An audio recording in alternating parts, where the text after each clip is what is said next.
Already எல்லாருக்கும் வணக்கம் and welcome to my channel இது மெட்ராஸ் மூவி மேன். இன்னைக்கு நம்ம பார்க்க போற மூவி பாத்தீங்கன்னா ஒரு நல்ல ஆக்ஷன் ஃபிலிம். படத்தோட பேர் என்னன்னா பிரேக் டவுன். இந்த படத்தோட ஷார்ட்டான கதை என்னன்னா, ஒரு ஹஸ்பண்ட் அண்ட் ஒய்ஃப் ஒரு லாங் ட்ரிப்புக்கு போறாங்க. அவங்க போற ஜீப் ஒரு பாலைவனம் மாதிரி இருக்க இடத்துல பிரேக் டவுன் ஆகி நின்றுது.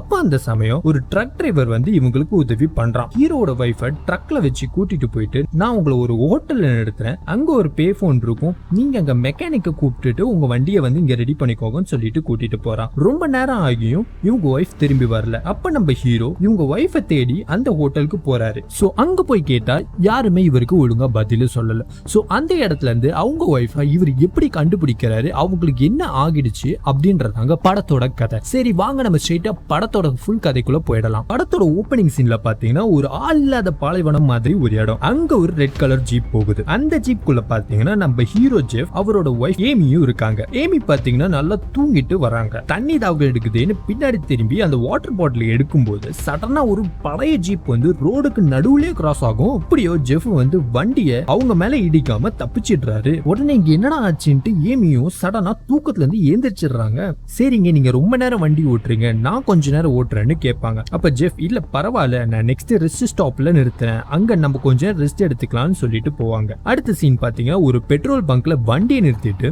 வண்டிக்கான இன்ஜின் ஆயில் வாங்கிட்டு வந்துட்டு அவரு ஊத்திக்கிட்டு இருப்பாரு. அப்ப பாத்தீங்கன்னா ஒருத்தன் வரான். அவன் யாருன்னா, கொஞ்ச நேரத்துக்கு முன்னாடி இவங்க வண்டியில வந்து இடிக்கிற மாதிரி வந்தால அவன் தான். இது உன்னோட வண்டியா, பார்க்க நல்லா இருக்கே, புது மாடல் போல, இந்த வண்டியை வச்சா எங்களை கொல்ல பாத்திருக்கன்னு அந்த பழைய ஜீப் ஆளு கேக்குறான். அப்ப ஜெஃப் சொல்றாரு, யாரு நானா, நீங்க தாங்க என் முன்னாடி வந்தீங்க, கடைசியில என் மேல பழிய தூக்கி போடுறீங்க.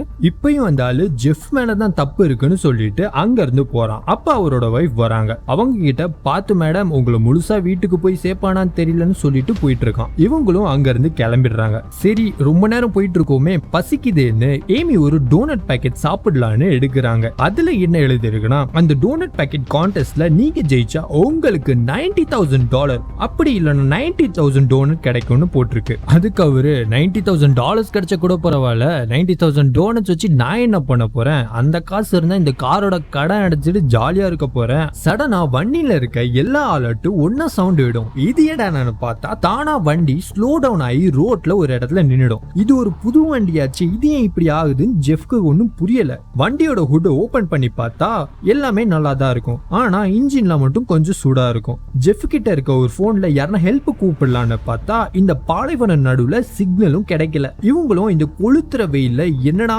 பண்றதுன்னு தெரியாம மாட்டிக்கிட்டு இருக்காங்க. கொஞ்ச நேரத்தில் ரோட்ல பாத்தீங்கன்னா ஒரு கார் வருது. அந்த கார் பாத்தீங்கன்னா பெட்ரோல் பங்க்ல ஜெஃப் கிட்ட பிரச்சனை பண்ண ஆளு. சரி என்னதான் பிரச்சனை பண்ணாலும் ஹெல்ப் பண்ணுவான்னு பார்த்தா இவங்களை தாண்டி அப்படியே போயிடுறான். கொஞ்சம் தூரமா போயிட்டு அங்க ஒரு யூ டர்ன் எடுத்துட்டு நின்று இவங்களே பாத்துக்கிட்டு இருக்கான். யாரா இவன் நம்மளுக்கு ஹெல்ப்பும் பண்ணல, ஆனா அங்க போய் நின்று நம்மள முறைச்சிக்கிட்டு இருக்கான். பின்னாடியே ஒரு பெரிய ட்ரக் ஒண்ணு வரும். அதுல இருந்து ஒரு டிரைவர் கீழே இறங்கி வராரு. என்ன மேடம், வண்டிக்கு எதனா ப்ராப்ளமா, சரி வண்டியை ஓரம் கட்டுங்க, நான் பின்னாடி தள்ளுறேன்னு டிரைவர் சொல்றாரு. ஜீப் ஓரமா தள்ளிட்டு அதோட ஹுட்டை ஓபன் பண்ணி பாக்குறாரு. இது புது மாடல் வண்டி மேடம், இது ரொம்ப நேரம் ஓட்டுனதுனால இன்ஜின் ரொம்ப ஹீட் ஆகி அதனால வண்டி ஸ்டாப் ஆயிடுச்சு. இப்போதைக்கு இந்த கார் ஸ்டார்ட் ஆகுற மாதிரி தெரியல, பேசாம நீங்க ரெண்டு பேரும் என் கூட ஒரு ஹோட்டலுக்கு வாங்க, அங்க ஒரு பே போன் இருக்கு, அங்க நீங்க மெக்கானிக்க வேணா கூப்பிட்டுக்கோங்கன்னு சொல்றாரு. அதுக்கு ஜெஃப், இல்ல பரவாயில்ல, வண்டி ரொம்ப நேரம் ஓட்டுனதுனால சூடாகிடுச்சு, சோ நான் கொஞ்ச நேரம் கூல் ஆனதுக்கு அப்புறம் நான் ஸ்டார்ட் பண்ணி பாக்குறேன், உங்க உதவிக்கு நன்றி அப்படின்னு ஜெஃப் சொல்றாரு. டிரைவரும் சரிங்க உங்க இஷ்டம்னு சொல்லிட்டு அவரும் கிளம்புறாரு. அப்ப ஏமி, இங்க பாருங்க ரொம்ப வெயில் அடிக்குது, அடுத்து இந்த பாலைவனத்தில் நம்மளுக்கு யாரு உதவி பண்ண வருவாங்கன்னு தெரியல, பேசாம நம்ம இவர் கூட போயிடலான்ட்டு கேட்பாங்க. இல்லம்மா இது ஒரு புது வண்டி, இதை தனியா இங்க விட்டுட்டு போறதுக்கு எனக்கு மனசு இல்லைன்னு சொல்லுவாரு. சரி ஓகே, நீங்க வேணா இந்த வண்டியோட இருங்க, நான் ஹோட்டலுக்கு போய் அங்க எதனா மெக்கானிக் இருந்தா கூட்டிட்டு வரேன், வரும்போது அப்படியே உங்களுக்கு எதனா சாப்பிடறதுக்கு வாங்கிட்டு வரேன்னு சொல்லுவாங்க. அப்ப ஜெஃப்க்கு இவங்களை அனுப்புறதுக்கும் மனசு இல்ல. சரி வேற எந்த வழியும் இல்லையே அப்படின்ற ஒரே காரணத்துக்காக ஜெஃப்பும் ஏமிய சரிமா நீ இந்த ட்ரக்ல போன்னு சொல்லி அவங்கள அனுப்புவாங்க. ஒரு அரை மணி நேரம் கழிச்சு வண்டியோட இன்ஜினை செக் பண்றாரு. எல்லாமே கூல் டவுன் ஆயிடுச்சு. சரி மேல இருந்து கீழே ஒரு ஓட்டையில பார்த்தா ஒயர் எல்லாமே கழண்டி இருக்கு. உடனே அந்த ஒயர் எல்லாம் கனெக்ஷனை கரெக்டா கொடுத்துட்டு ஜாயின் பண்ணி வண்டியை ஸ்டார்ட் பண்றாரு. வண்டியும் ஸ்டார்ட் ஆயிடுச்சு. நேரா வண்டி எடுத்துட்டு அந்த ஹோட்டலுக்கு போறாரு. அப்ப அங்க உள்ள போய் செக் பண்ணி பார்த்தா அவரோட ஒய்ஃப் ஏமி அங்க இல்ல. பார்ல இருக்க அந்த ஓனர் கிட்ட கேக்குறாரு, இந்த மாதிரி என் ஒய்ஃப் இங்க வரேன்னு சொன்னாங்க, அவங்கள நீங்க பாத்தீங்களான்னு கேக்குறாரு. நான் ரொம்ப பிஸியா இருக்கேன், இங்க யார் வராங்க போடுறதெல்லாம் நான் பாக்குறது இல்ல அப்படின்னு அவரும் சொல்றாரு. அந்த இடத்துல ஒரு லேடி நல்லா குடிச்சு போதையில ஜெஃப பார்த்து உன் மனைவி உன்னை விட்டு ஓடி போயிருப்பா யாருன்னு சொல்லி கலாய்ப்பாங்க. ஜெஃப்பும் ரொம்ப கடுப்பாயி அந்த இடத்துல இருந்து வெளியே போயிடுவாரு. வெளியே போன ஜெஃப் என்ன பண்றதுன்னே தெரியாம திருப்பி அந்த ஹோட்டலுக்குள்ளேயே போயிட்டு ஓனர் கிட்ட, இங்க பாருங்க, உங்க பிசினஸ் டைம் டிஸ்டர்ப் பண்றதுக்கு மன்னிச்சுக்கோங்க, ஒருவேளை என் மனைவி இங்க வந்தானா அவகிட்ட இங்கே இருக்க சொல்லுங்கன்னு சொல்லிட்டு வெளியே வந்துருவாரு. அதுக்கப்புறம் ஜெஃப் பாத்தீங்கன்னா அவரோட ஜீப் எடுத்துட்டு ஒரு டிரைவ் பண்ணிட்டு போகும்போது அங்க ஒரு ட்ரக்க பாக்குறாரு. ஒருவேளை இந்த ட்ரக்ல தான் ஏமி இருப்பாளோன்னு அந்த ட்ரக்க வேகமா சேஸ் பண்றாரு. பக்கத்துல போய் ஹார்ன் அடிச்சு நிறுத்த ட்ரை பண்றாரு. ஆனா அந்த ட்ரக் டிரைவர் நிறுத்தல. வேகமா அவரோட ஜீப்பை கொண்டு போய் ட்ரக்கு முன்னாடி நிறுத்து பிரேக் அடிச்சுறாரு. ஒரு வழியா ட்ரக்கும் நின்றுது. என்னையா நீ, நான் இவ்வளவு நேரம் ஜீப்ல இருந்து ஹார்ன் அடிக்கிறேன், நீ நிறுத்தாம போய்கிட்டே இருக்க. சரி பரவாயில்ல விடு, என்னோட ஒய்ஃப கூப்பிடு, என் கார் ரெடி ஆயிடுச்சு, நாங்க கார்லயே போய்க்கிறோம்னு சொல்றாரு. என்னது உன் ஒய்ஃபா? உன் ஒய்ஃப் எங்க என் கூட வரா? முதல்ல நீ யாரு அப்படின்னு அந்த ட்ரக் டிரைவர் கேக்குறான். என்ன சொல்றீங்க? ஒரு மணி நேரத்துக்கு முன்னாடி தான் என் வண்டி நின்னு போச்சு, நீங்க கூட எனக்கு ஹெல்ப் பண்றேன்னு சொன்னீங்களே, என்னோட ஒய்ஃப் கூட உங்க கூட தானே வந்தா, அதுக்குள்ளேயே இதெல்லாம் மறந்துட்டீங்க? நீ யாருன்னு எனக்கு தெரியல, உன் ஒய்ஃப் என் கூட வந்தாளா? காலையில என்ன ட்ரிங்க் அடிச்சிருக்கேன் என்ன அப்படின்னு அந்த டிரைவர் கேக்குறான். கடுப்பான ஜெஃப் நேரா ட்ரக் டோர்ல ஓபன் பண்ணி பார்த்தா அங்க ஏமி இல்ல. என்னடா பண்ண என் ஒய்ஃப்னு கேட்டு சண்டை போடுறாரு. அப்ப அந்த வழியா ஒரு போலீஸ் கார் கிராஸ் ஆகுது. ஜெஃப் முன்னாடி போய் நின்னு அந்த போலீஸ் காரை ஸ்டாப் பண்ணி அவர்கிட்ட ஹெல்ப் கேக்குறாரு. இங்க நடந்த விஷயத்தெல்லாம் சொல்றாரு. என்னையா இவர் சொல்றதெல்லாம் உண்மையா? நீ என்ன இவர் ஒய்ஃபை கூட்டிட்டு போறியான்னு கேக்குறாரு. இல்லங்க, இவனை நான் பார்த்ததுக்குள்ள இல்ல, சடனா பாத்தீங்கன்னா என் வண்டியை நிறுத்திட்டு என் ஒய்ஃப் எங்கன்னு என்கிட்ட சண்டை போடுறான். இப்ப போலீஸும் 2 பேரோட லைசன்ஸும் கேட்டு வாங்கிட்டு செக் பண்றாரு. கொஞ்ச நேரம் கழிச்சு இந்த ட்ரக்க ஃபுல்லா செக் பண்ண ஆரம்பிக்கிறாரு. அப்ப ஏமி இருந்ததுக்கான தடயமே இல்ல. போலீஸ் இந்த டிரைவர் லைசன்ஸ் ட்ரக் டிரைவர் கிட்ட கொடுத்துட்டு நீ கிளம்புன்னு சொல்றாரு. உடனே ஜெஃப், என்ன சார், என் ஒய்ஃப் இவங்கிட்ட மாட்டிக்கிட்டு இருக்கா, இப்ப இவனை கிளம்ப சொல்றீங்க? இவனை விட்டுட்டா என் ஒய்ஃபை நான் எப்படி கண்டுபிடிப்பேன்? நீ சொன்ன மாதிரி உன் ஒய்ஃப் இந்த ட்ரக்ல இல்ல, இப்ப இவரை விட்டுரு, இல்லனா நானே உன் மேல கேஸ் போடுவேன். அப்புறம் அந்த ட்ரக் டிரைவரும் அங்க இருந்து கிளம்பிடுறான். போலீஸ் ஜெஃப தனியா கூட்டிட்டு போயிட்டு, இங்க பாரு, உன்னோட ஒய்ஃப் காணாம போயிருப்பான்றத நான் நம்புறேன், நீ கொஞ்சம் தூரம் தள்ளி போனா ஒரு போலீஸ் ஸ்டேஷன் வரும், அங்க லென் கார்னர் ஒரு போலீஸ் இருப்பாரு, அவர்கிட்ட ஒய்ஃபோட டீடைல்ஸ் கொடு, மத்தத அவர் பாத்துப்பாருன்னு சொல்லிட்டு அவருக்கு வேற ஏதோ வேலை வந்திருக்குன்னு அங்க இருந்து கிளம்பிடுறாரு. சரி, ஜெஃபோ சொன்ன மாதிரி ஸ்டேஷன் போயிட்டு ஒய்ஃபோட போட்டோவை கொடுத்துட்டு கம்ப்ளைண்ட் பண்றாரு. அப்ப அங்க ஒரு நோட்டீஸ் போர்டுல பாத்தீங்கன்னா ஒரு 100 மிஸ்ஸிங் கேஸ், அதுல இருக்க முக்காவாசி பேர் லேடிஸும் குழந்தைங்களும். அப்ப போலீஸ் இவங்க எல்லாருமே இந்த ஊர்ல மிஸ் ஆன கேஸ் தாங்க, நிறைய பேர் இப்ப வரைக்கும் கண்டே பிடிக்க முடியலன்னு சொல்லுவாரு. ஜெஃப் ரொம்ப கவலைப்படுவாரு. இத பார்த்து அந்த போலீஸ், கவலைப்படாதீங்க, உங்களோட ஒய்ஃபை நான் சீக்கிரமா கண்டுபிடிச்சிடுறேன், நீங்க வெளியே இருக்க டெல்ஸ் டைனர்னு ஒரு ஹோட்டல் இருக்கு, அங்க போய் ஒரு நல்ல காஃபி கொடுங்க, உங்க ஒய்ஃப் பத்தின டீடைல் தெரிஞ்சா நானே உங்களுக்கு கால் பண்றேன். சரி, ஜெஃப்பும் கிளம்பி அந்த ஹோட்டலுக்கு திருப்பி போறாரு. அந்த ஓனர்ட்ட என் ஒய்ஃப் இங்க வந்தாளான்னு கேக்குறாரு. இங்க பாரு, இங்க நிறைய பேர் வராங்க போறாங்க, உன் ஒய்ஃப் வராளா இல்லையான்ற பாக்குறது என் வேலை கிடையாது, பிசினஸ் டைம்ல இங்க வந்து எனக்கு எடுக்காத, ஒழுங்கா இங்க இருந்து கிளம்பு அப்படின்னு அவர் சொல்றாரு. அப்ப அந்த பார்ல இருக்க ஒரு ஆளு, ஒரு பொண்ணு ரெஸ்ட் ரூம்ல இருக்கா, அது உன் ஒய்ஃபா கூட இருக்கலாம், போய் பாருன்னு சொல்றாரு. இப்ப ஜெஃப் அவசரமா போய் ரெஸ்ட் ரூம்ல ஓபன் பண்ணி பார்த்தா ஒரு லேடி சாப்பிட்ட ட்ரிங்க் எல்லாம் வாமிட் எடுத்துக்கிட்டு இருக்கா. உனக்கு அறிவில்ல, இது ரெஸ்ட் ரூம் தானே, கதவை தட்டிட்டு வர மாட்ட அப்படின்னு சொல்லி திட்டுறாங்க. அங்க இருந்து ஜெஃப்பும் கிளம்பிடுறாரு. ஓனர் கையில நிறைய பில்ஸ பாக்குறாரு. அப்ப ஜெஃப், இங்க என் ஒய்ஃப் வந்தா கண்டிப்பா ஆர்டர் பண்ணிருப்பா, அந்த பில்ல காட்டுங்கன்னு கேக்குறாரு. டேய், நீ பேசாம இங்க இருந்து போயிடு. அப்ப ஜெஃப் கடுப்பாகி அவர் கையில இருந்த அந்த பில்ல சண்டை போட்டு வாங்குறாரு. உடனே கோவமான அந்த ஓனர் அவர்கிட்ட அந்த கன்னை எடுத்து ஜெஃப பார்த்து, நீ ஒழுங்கா இங்க இருந்து போல, நான் உன்ன சுட்டுடுவேன். பயந்து போன ஜெஃப் அங்க இருந்து ஓடிடுறாரு. சரி, நம்ம போலீஸ்க்கு போன் பண்ணலான்னு ரோட் சைட்ல இருக்க ஒரு ஓபன் பூத்ல கால் பண்றாரு. அப்ப அங்க இருந்த ஒரு பையன் பார்க்க ஹேண்டிகேப் மாதிரி இருக்கான். ஜெஃப்ட சொல்றான், என்னோட பேரு பில்லி, நான் ஒய்ஃப் போனதை பார்த்தேன், இங்கதான் வந்தா, இங்க வந்து வேற ஒரு ட்ரக்ல ஏறி போயிட்டா, சரி நீ என் கூட வா, பக்கத்துல ஒரு போலீஸ் ஸ்டேஷன் இருக்கு, அங்க அவங்க கிட்ட சொல்லுன்னு சொல்றாரு. என்னது, போலீஸ் கிட்டயா? அவங்களும் தாங்க இந்த விஷயத்துல கூட்டு களவாணி, அவங்க கிட்ட போனாலும் உங்களுக்கு உதவி செய்ய மாட்டாங்க. ஜெஃப் அதை கேட்டோன்னு ஷாக் ஆயிட்டாரு. சரி பரவாயில்ல, நீ வந்து போலீஸ் ஸ்டேஷன்ல சொல்ல வேணாம், அவங்க எந்த ரூட்ல போயிருக்காங்கன்றதையாச்சும் சொல்லு, நான் ஃபாலோ பண்ணிக்கிறேன். அதுக்கு அவன் சொல்லுவான், இப்படியே போனா ரூட் 7 வரும், அங்க இருந்து நேரா போனா ஒரு ரிவர் சைட் தெரியும், அந்த இடத்துக்கு தான் அவங்க போயிருக்காங்க. உடனே ஜெஃப்பும் ஜீப்பை எடுத்துட்டு வேகமா பில்லி சொன்ன ரூட்டுக்கு போறாரு. அங்க பார்த்தா ரோடு பிளாக் ஆகி இருக்கும். அப்ப வண்டியை திருப்பி இங்க இருந்து கிளம்பணும்னு பார்த்தா அங்க அந்த பழைய ஜீப் வருது. அதுல இருந்து அந்த ஆளு கன் எடுத்து ஜெஃப்பை பார்த்து, ஒழுங்கா காரை விட்டு இறங்கு, இல்லைன்னா நான் உன்னை சுற்றுவேன்னு சொல்றாரு. ஜெஃப்பும் ஜீப் அப்படியே ரிவர்ஸ் கியர்ல போட்டு சும்மா சல்லுன்னு சொல்லிட்டு அந்த பிளாக் உடைச்சிட்டு போறாரு. அந்த ஆளும் இவரை சேஸ் பண்ணுவான். நடுவுல ஒரு புல்டோசர் வண்டியே இருக்கும், ரோடும் பிளாக் ஆயிருக்கும். என்ன பண்றதுன்னு தெரியாம அப்ப ஜெஃப் ரோட தள்ளி சைட்ல ஒரு ரிவர் போகும், அதுல போய் ஜீப்பை விட்டுருவாரு. அந்த ஆளும் கன் எடுத்துட்டு பின்னாடியே போவான். ஜெஃப் வெளியே இறங்கலான்னு பார்க்கும் போதெல்லாம் அவன் சுட்டுக்கிட்டே இருப்பான். சரி, நம்ம இப்படியாச்சும் தப்பிச்சு ஆகணுன்றதுக்காக ஜெஃப் தண்ணியில விழுந்து ஒரு வழியா அவன் கிட்ட இருந்து தப்பிச்சு கரைக்கு போயிடுவாரு. அப்படியே மேலே ஏறி வந்து பார்த்தா இவரோட ஜீப்பை ஒரு ட்ரக்ல ஏத்தி கொண்டு போவாங்க. பின்னாடி என்னடா ஏதோ கிளை சவுண்ட் கேக்குதுன்னு பார்த்தா அங்க ஹோட்டல்ல வழி சொன்னால அந்த ஹேண்டிகேப் பையன் பில்லி, அவன் ஜெஃப் மண்டையில ஒரே அடி, அங்கேயே மயக்கம் போட்டு விழுந்துடுறாரு. கொஞ்ச நேரம் கண்ணு முழிச்சு பார்த்தா அவ பில்லி சொல்லுவா, இங்க பாரு உன் ஒய்ஃப் வந்து எங்க கிட்ட நீ எவ்வளவு பணம் வச்சிருக்க உன் அக்கௌண்ட்ல கரெக்டா சொல்லிட்டா, நீயும் கரெக்டா அதே அமௌண்ட் சொல்லலன்னு வச்சுக்கோயேன், இங்க உன்னை போட்டுட்டு அங்க உன் பொண்டாட்டிய போட்டுட்டு நாங்க கிளம்பிடுவோம். பயந்து போன ஜெஃப், இல்லங்க என்கிட்ட அவ்வளவு பணம்லாம் இல்ல, எவ்வளவு சொன்னான்னு தெரியல, என்கிட்ட அவ்வளவுலாம் இருக்காது அப்படின்னு சொல்றாரு. கடுப்பான ஆளு, இதெல்லாம் வேலைக்காவது, அவன் பொண்டாட்டி சொன்ன மாதிரி இவன் டோனட் கிங் எல்லாம் இல்ல, இவன் ஒரு வெத்து வேட்டு தானே போல அப்படின்ட்டு சொல்லி கன்னை பாயிண்ட் பண்றாரு. அப்ப ஜெஃபுக்கு டோனட் கிங்னு ஒன்னு ஸ்ட்ரைக் ஆகுது. நம்ம கார்ல வரும்போது ஏமி வந்து ஒரு டோனட் பாக்கெட்டை ஓபன் பண்ணிட்டு அதுல இருக்க ஒரு ஆட படிச்சு அதுல $90,000 பத்தி போட்டிருந்ததுல ஒருவேளை அவ இந்த அமௌண்ட்டை சொல்லிருப்பாளோ அப்படின்னு நினைச்சு ஜெஃப்பும் அந்த அமௌண்ட்டை சொல்றாரு. இங்க பாருங்க என் பேங்க் அக்கௌண்ட்ல $90,000 இருக்கு, அதை நான் உங்ககிட்ட தந்துடுறேன்னு சொல்றாரு. வெளியே வந்து பார்த்தா அந்த ட்ரக் டிரைவர், அவன் பேர் ரெட், இவன் தான் இந்த கேங்கோட ஹெட் போல.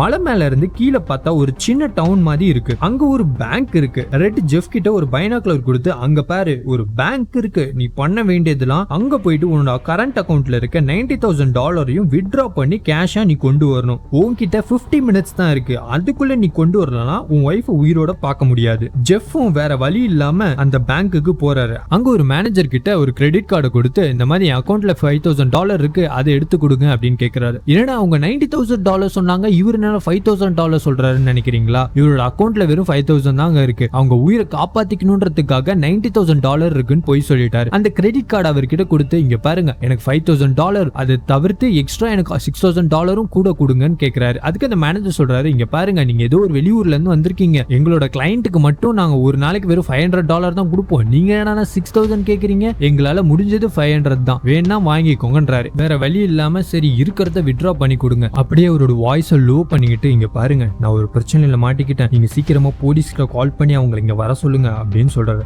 அப்ப கரெக்டா ஒருத்தன் பின்னாடி பனைமரத்துல பாதி ஹைட் இருக்க அளவுக்கு ஒருத்தன் வரான். வந்துட்டு, இங்க யாரு மேனேஜர், நான் உங்களை பார்க்கணும், லோன் விஷயத்தை பத்தி பேசணும் அப்படின்றான். உஷாரான ஜெஃப், இவன் ஒருவேளை ரெட்டோட ஆளா இருப்போனும், நம்மள வேவு பார்க்க வந்திருக்கணும் அப்படின்னு நினைச்சு எதுவும் சொல்லாம அவரும் உட்கார்ந்துருவாரு. அப்ப மேனேஜரும் ஜெஃபோட வேற அக்கௌண்ட்ல இருந்து மணியை டிரான்ஸ்ஃபர் பண்ற வேலையை பார்த்துட்டு இருப்பாரு. உடனே ஜெஃப் ரெஸ்ட் ரூமுக்கு போயிட்டு அங்க எதனா வெப்பன் மாதிரி இருக்கான்னு தேடுவாரு. ஆனா ஒண்ணுமே அவருக்கு கிடைக்காது. சரி வந்து சீட்ல உட்காராரு. அங்க வந்து ஒரு பேப்பர் கட் பண்ற நைஃப் இருக்கு, அதையும் எடுத்து அவர்கிட்ட வச்சுக்கிறாரு. கூடவே அங்க $5,000 லேபிள்ஸ் இருக்கு, அதையும் எடுத்துட்டு காசை வாங்கிட்டு பேங்க்ல இருந்து வெளியே வராரு. வெளியே ஒரு போன் பூத்துல கால் வருது, அதுல போய் அட்டென்ட் பண்ணா ரெட் பேசுறான். இங்க பாரு உன்கிட்ட இருக்க காசை எடுத்துட்டு நேரா ஒரு ரயில்வே கேட் இருக்கும், அங்க வந்துரு, என் ஆள் வந்து உன்னை பிக்கப் பண்ணிக்குவான் அப்படின்னு சொல்ல ஜெஃப்பும் அந்த கேட்டுக்கு போய் நின்னா சொன்ன மாதிரி அந்த பழைய கார் வருது. அந்த ஆளு ஜெஃப் கிட்ட இருந்து காசை வாங்கிட்டு ஜெஃபோட கையை கட்டிட்டு காருக்குள்ள ஏத்திடுறான். அப்ப அவனுக்கு போன் வருது. அட்டென்ட் பண்ணி பேசிட்டு இருக்கும்போது ஜெஃப் அங்க பேங்க்ல இருந்து கொண்டு வந்த நைஃபை எடுத்துட்டு கையில இருக்க டேப்பை வெட்டுவாரு. அப்ப அவன் காசை எடுத்து பாக்குறான். பார்த்தா எல்லாமே $1 நோட்டா இருக்கு. ஆனா அது மேல மட்டும் $100 $500 லேபிள் மட்டும் ஒட்டி இருக்கு. உடனே கையில இருக்க டேப்பை பிச்சுட்டு அந்த நைஃபை எடுத்து அவனை குத்திடுறாரு. தமக்கு அடுப்பான ஜெஃப் அவனை போட்டு அடி அடின்னு அடிச்சு அங்க இருக்க டேப் எடுத்து அவன் மேல சுத்திட்டு சீட்ல அவனை உட்கார வச்சிடுறாரு. முன்னாடி ஒரு போலீஸ் கார் வருது. இது என்னடா வண்டி ஒழுங்கா ஓட்ட மாட்டானுங்கன்னு பார்த்து காரை அவரும் சேஸ் பண்றாரு. போலீஸ பார்த்து ஜெஃப் காரை ஸ்டாப் பண்றாரு. அப்ப கன்னோட வெளியே வராரு. அப்ப போலீஸ் ஜெஃப் கையில ஒரு கன் இருக்கிறத பார்த்துட்டு, டேய் கண்ணை கீழே போடுறா இல்ல நான் அவனை சுற்றுவேன். ஐயோ சார், என்னோட ஒய்ஃபை காருக்குள்ள இருக்கவன் தான் கிட்னாப் பண்ணிருக்கான், நீங்க அவனை தான் அரெஸ்ட் பண்ணுன்னு சொல்லிட்டு கண்ணை கீழே வச்சுட்டு படுத்துறாரு. அதுக்கு அந்த போலீஸ் சரி பேசாம இரு நான் என்னென்ன பாக்குறேன்னு சொல்றதுக்குள்ள அப்ப ஜீப்ல இருந்து வெளியே வந்த வில்லன் அவன் கையில ஒரு பிஸ்டல் இருந்திருக்கு, அதை வச்சு அப்படியே போலீஸை சுட்டான். இதை பார்த்த ஜெஃப் ஐயோ நம்ம தப்பிக்கணுமே அப்படின்ட்டு கீழே இருக்க பள்ளத்துல விழுறாரு. அந்த வில்லன் ஜெஃபை துரத்திட்டு போய் கன் அவர் மேல பாயிண்ட் பண்றான். நல்ல வேலை போலீஸ்க்கு சின்ன அடி தாங்க பட்டிருக்கும். வில்லனை பார்த்து அவரு சுற்றுவாரு, அவனும் செத்துருவான். இதை பார்த்த ஜெஃப் மேல ஏறி வந்து போலீஸ்க்கு ரேடியோல ஆம்புலன்ஸ் சொல்லிட்டு அவரும் அங்க இருந்து கிளம்பிடுவாரு. ஜெஃப் ஒரு ட்ரக் ஸ்டாப்புக்கு போயிட்டு அங்க ரெட் தேடுவாரு. ஃபுல்லா சுத்தி பார்த்தா அவனை காணோம். ஒரு போன் பூத்துல அவன் குரல் கேட்கும். சரி என்னதான் பேசுறான்னு பார்த்தா அவங்க ½ hour முன்னாடியே வந்திருக்கணும், ஆனா இன்னும் காணோம், ஏதோ பிரச்சனையில மாட்டிக்கிட்டாங்க போல. இன்னைக்கு அவன் வைஃபை என் வீட்டுக்கு கூட்டிட்டு வந்துட்டு மத்ததை நம்ம அங்க வச்சு பேசிக்கலாம்னு சொல்றான். ஜெஃப் அவனை ஃபாலோ பண்ணிட்டு போயிட்டு இருக்கும்போது அவன் ட்ரக் எடுக்கிறத பாக்குறாரு. எப்படியோ கஷ்டப்பட்டு ஜெஃப் அந்த ட்ரக் மேல ஏறி அதுல போய் உட்கார்ந்துடுறாரு. ட்ரக் போது போய்கிட்டே இருக்கு. ஈவினிங் ஆரம்பிச்சாங்க, ஆனா இப்ப பாத்தீங்கன்னா நைட் ஆகிடுச்சு. ஒரு வழியா ட்ரக்கும் ரெட்டோட வீட்டுக்கு வந்துருச்சு. அப்ப பாத்தீங்கன்னா ரெட்டோட வைஃபும் பையனும் வருவாங்க. இத பார்த்த ஜெஃப் ஆடா பாவி, இப்படி ஒரு ஃபேமிலி வச்சுக்கிட்டு நீ இந்த மாதிரி வேலை எல்லாம் பண்றியா அப்படின்னு நினைப்பாரு. ஆனா அவங்க ஃபேமிலிக்கு ரெட் பண்ற விஷயம் தெரியுமான்றது இவருக்கு தெரியாது. இப்ப ரெட் வந்து இவங்க கிட்ட பேசிட்டு இருக்கும்போது இதான் நல்ல சமயம்னு ட்ரக் ட்ரக் மேல ஏறி பக்கத்தோட ஒரு வேர் ஹவுஸ் இருக்கும், அதுல ஏறி போய் இவர் உட்கார்ந்துருவாரு. ஜெஃப் உள்ள போய் அந்த வேர் ஹவுஸ்க்குள்ள பார்த்தா இந்த ரெட் வந்து எல்லா ஃபேமிலி கிட்ட இருந்து திருடின பொருட்கள், அது மட்டும் இல்லாம நிறைய நம்பர் பிளேட்ஸும் இருக்கு. அப்பதான் தெரியுது இந்த ஊர்ல நடந்த எல்லா கடத்தலுக்கும் இவன் தான் காரணம்னு. ஏன்னா அந்த போலீஸ் ஸ்டேஷன்ல பாத்தீங்கன்னா அத்தனை மிஸ்ஸிங் கேஸ் இருக்கும், அதுக்கு முழுசாவே இவன் தான் காரணமா இருப்பான் போல. ரெட்டோட ஆளுங்களும் வந்துடுறாங்க. ஒரு சின்ன ட்ரக்ல ஓபன் பண்ணி அதுக்குள்ள நிறைய பொருள் எடுத்துட்டு வேர் ஹவுஸ்க்குள்ள மாத்திக்கிட்டு இருக்காங்க. அப்ப பாத்தீங்கன்னா ஒரு பெரிய பார்சல் இருக்கு, அது ஒரு மாதிரி ஊர்ந்துகிட்டே இருக்கு. ஓபன் பண்ணி பார்த்தா அது ஏமி. இங்க பாரு, நீ கத்திக்கிட்டே இருந்த, நான் உன்னை போட்டுருவேன் அப்படின்னு சொல்றான். சடனா ஏமி மேல ஒரு கண்ணு தெரியறத பாக்குறா. பார்த்தா அது அவளோட ஹஸ்பண்ட். ஆஹா, நம்ம ஹஸ்பண்ட் இங்க தான் இருக்காங்க, எப்படியாச்சும் நம்மள காப்பாத்திடுவாங்கன்ட்டு காம் டவுன் ஆகுறா. அப்பா அவளை திருப்பி மூட்டை கட்டி அந்த பேஸ்மெண்ட் குள்ள போய் போடுறாங்க. உடனே அங்க இருக்க ஒரு சுத்தி எடுத்துட்டு உடைச்சு பார்த்தா உடையில. சரி, ட்ரக் எதனா கீ இருக்கான்னு பாக்கலான்னு பார்த்தா அங்க ஒரு கன்னு கிடைக்குது. இப்பதான் நம்ம கிட்ட ஒரு கன் இருக்கு, இதை வச்சு மிரட்டி அவனுங்க கிட்ட சாவி வாங்கி திறக்க வச்சிடலான்ட்டு அவரும் அவங்க வீட்டுக்குள்ள போறாரு. உள்ள பார்த்தா அவங்க டின்னர் சாப்பிட்டுக்கிட்டு இருக்காங்க. என்னடா என்ன கஷ்டப்படுத்திட்டு நீங்க ஜாலியா டின்னரா சாப்பிட்டுட்டு இருக்கீங்கன்ட்டு கன்னை பாயிண்ட் பண்றாரு. இவங்க எல்லாருக்கும் இவன் எப்படிடா இங்க வந்தான்னு ஷாக் ஆகுறாங்க. ஆனா ரெட்டோட வைஃபுக்கு ஒன்னும் புரியல, யாரா இவன் திருடாதான் வந்திருக்கான்னு நினைக்கிறாங்க. அப்ப ஜெஃப் சொல்லுவாரு, இங்க பாரு, என் வைஃபை நீ வேர் ஹவுஸ்ல லாக் பண்றாரு நான் பார்த்துட்டேன், ஒழுங்கா நீ இப்ப கீயை குடுக்கல நான் உன்னை இங்கே கொன்னுடுவேன் அப்படின்னு சொல்றாரு. ரெட்டோட வைஃபுக்கு இங்க என்னடா நடக்குதுன்னு ஒண்ணுமே புரியாத மாதிரி பாத்துக்கிட்டு இருப்பாங்க.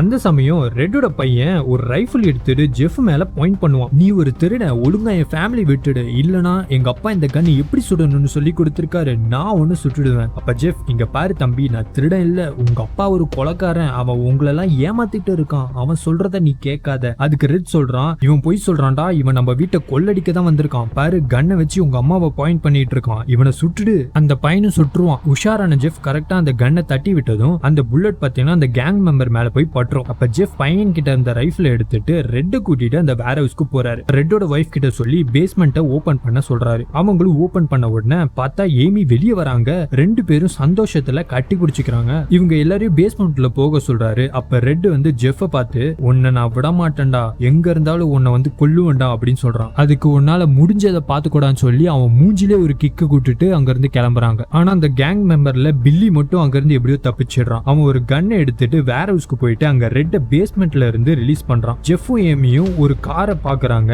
அதுல கீ இல்ல. அப்ப ஒரு ட்ரெய்லர் இருக்கும், அங்க போயிட்டு கீ இருக்கான்னு தேடுவாங்க. ஜெஃப் அங்க ஒரு போனை பார்த்ததும் போலீஸ்க்கு கால் பண்றாரு. ஒரு வழியா ஏமி அந்த கார் கே கண்டுபிடிச்சிட்டாங்க. ரெட் பாத்தீங்கன்னா அவரோட பெரிய ட்ரக் எடுத்துட்டு வேகமா அந்த ட்ரெய்லர் போய் இடிப்பாரு. அப்படியே அது சுக்கு நூறாயிடும். எப்படியோ ஏமியும் ஜெஃப்பும் அதுல இருந்து தப்பிச்சிடுவாங்க. அங்க இருந்து கார்ல ஏறி போயிடுவாங்க. இப்ப ட்ரக்கோட சேர்ந்து இவங்க ரெண்டு பேரும் கார்ல வச்சு ஜெஃப்பை சேஸ் பண்ணுவாங்க. இந்த சைடு பில்லி, அந்த சைடு அந்த குண்டான ஆளு, நடுவுல ரெட். அப்ப ஜெஃப் கிட்ட ஒரே ஒரு கன் மட்டும் இருக்கும், அதை வச்சு சுடலான்னு பார்த்தா அவனுங்களும் எஸ் ஆகிட்டே இருப்பாங்க. யோசிச்சு இப்போ ஒரு பிளான் போட்டு ஜெஃப் காரை வச்சு பில்லிய ஒரு சைடா இடிப்பாரு. அவன் கண்ட்ரோல் இல்லாம கார் குப்புற விழுந்து வெடிச்சிரும். அதே மாதிரி இந்த குண்டான ஆளோட காரையும் தட்டி தூக்கிடுவாரு. இப்ப ரெட் பாத்தீங்கன்னா ஜெஃப்பை துரத்திக்கிட்டு பின்னாடியே போயிட்டு இருப்பாரு. அந்த சைடு ஒரு பிரிட்ஜ் ஒண்ணு வரும், அதுல திரும்பும் போது ஜெஃபோட கார் வந்து ஸ்கிட் ஆகும். அந்த ட்ரக் வண்டியை மோதி பிரிட்ஜ்ல இருந்து கீழே தள்ளி விட்டு கொல்றதுக்கு பாப்பான். உஷாரான ஜெஃப் எப்படியோ கார்ல இருந்து இறங்கி வெளியே வந்து ட்ரக்குக்குள்ள போய் ரெட் கூட சண்டை போட்டுட்டு இருப்பார். ஸ்லோவா ட்ரக்கும் பிரிட்ஜ்ல இருந்து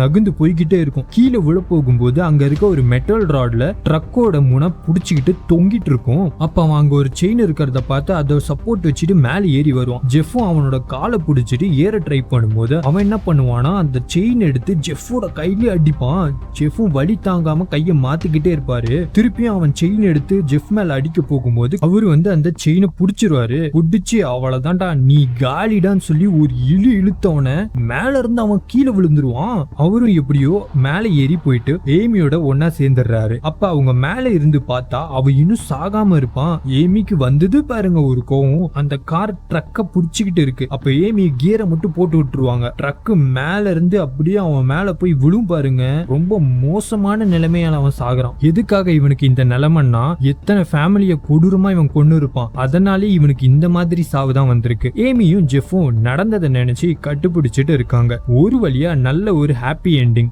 இப்போ ஒருவேளை நீங்களும் இந்த மாதிரி பாலைவனத்துல மாட்டிக்கிட்டீங்கன்னா நீங்க என்ன பண்ணுவீங்கன்னு கீழே கமெண்ட்ல சொல்லுங்க. இந்த படம் உங்களுக்கு பிடிச்சிருக்கும் நம்புறேன். அப்படியே ஒரு லைக் அண்ட் சப்ஸ்கிரைப் பண்ணிடுங்க, அப்பதான் நம்ம கம்யூனிட்டி க்ரோ ஆகும். சோ இத்துடன் உங்களிடமிருந்து விடை பெறுவது மெட்ராஸ் மூவி மேன். அடுத்த முறை வேறு ஒரு நல்ல ஹாலிவுட் எபிசோடில் சந்திக்கிறேன். அதுவரை கோ நட்ஸ்.